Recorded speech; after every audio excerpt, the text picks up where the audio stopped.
Perkenalkan, nama saya Ega Pratiwi dengan NIM 20014141444 dari kelas 6F. Di video kali ini saya akan mempresentasikan materi saya mengenai bimbingan dan konseling Islami. Bagian A, konsep dasar bimbingan dan konseling Islami. Yang pertama, pengertian bimbingan Islami. Bimbingan Islami adalah proses pemberian bantuan terhadap individu agar mampu hidup selaras dengan ketentuan dan petunjuk Allah SWT, sehingga dapat mencapai kebahagiaan hidup di dunia dan akhirat. An-Nur Rahim Fakih 2004. Yang kedua, pengertian konseling Islami. Konseling Islami adalah proses pemberian bantuan kepada individu agar menyadari kembali eksistensinya sebagai makhluk Allah yang seharusnya dalam kehidupan keagamaannya senantiasa selaras dengan ketentuan dan petunjuk Allah, sehingga dapat mencapai kebahagiaan hidup di dunia dan di akhirat. An-Nur Rahim Fakih 2004.63. Selanjutnya bagian B, tujuan dan dasar bimbingan konseling Islami. Secara umum, tujuan bimbingan dan konseling Islami adalah membantu individu mewujudkan dirinya sebagai manusia seutuhnya agar mencapai kebahagiaan hidup di dunia dan di akhirat. Secara khusus, tujuan bimbingan dan konseling Islami adalah yang pertama, membantu individu agar tidak memiliki masalah. Yang kedua, membantu individu menghadapi masalah yang sedang dihadapinya. Dan yang ketiga, membantu individu memelihara dan mengembangkan situasi dan kondisi yang baik atau yang telah baik agar tetap baik atau menjadi lebih baik sehingga tidak akan menjadi ada masalah bagi dirinya dan bahkan orang lain. Dan yang bagian C, asas-asas bimbingan konseling Islami.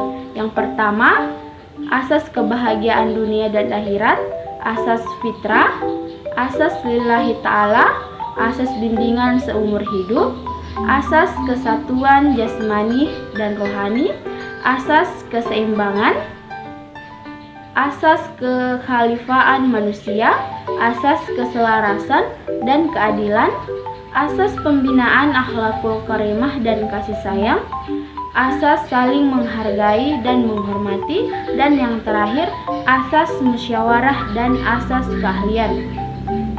Bagian D, fungsi dan metodologi bimbingan konseling Islami.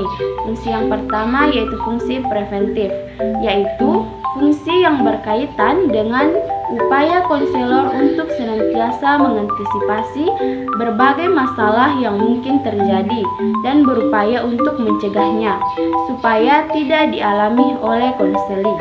Yang kedua, fungsi kuratif atau korektif, artinya membantu individu untuk memecahkan masalah yang sedang dihadapinya. Yang ketiga, fungsi preservatif, yaitu membantu individu menjaga agar situasi dan kondisi yang semula tidak baik menjadi terpecahkan dan kebaikan itu bertahan lama. Yang keempat, fungsi terapi, yaitu menyembuhkan penyakit atau gangguan yang dialaminya seperti dalam kecemasan, stres maupun yang lainnya. Dan yang kelima, fungsi developmental atau pengembangan, yaitu untuk mengembangkan pengetahuan yang sudah ada.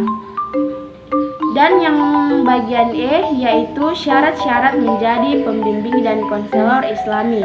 Yang pertama, mempunyai kemampuan profesional. Yang kedua, mempunyai sifat kepribadian baik akhlakul karimah. Yang ketiga, mempunyai kemampuan kemasyarakatan atau hubungan sosial. Yang keempat, ketakwaan kepada Allah Subhanahu wa Ta'ala. Itulah video presentasi yang telah saya lakukan. Kurang dan lebihnya mohon dimaafkan. Wabillahi taufiq wal hidayah. Wassalamualaikum warahmatullahi wabarakatuh.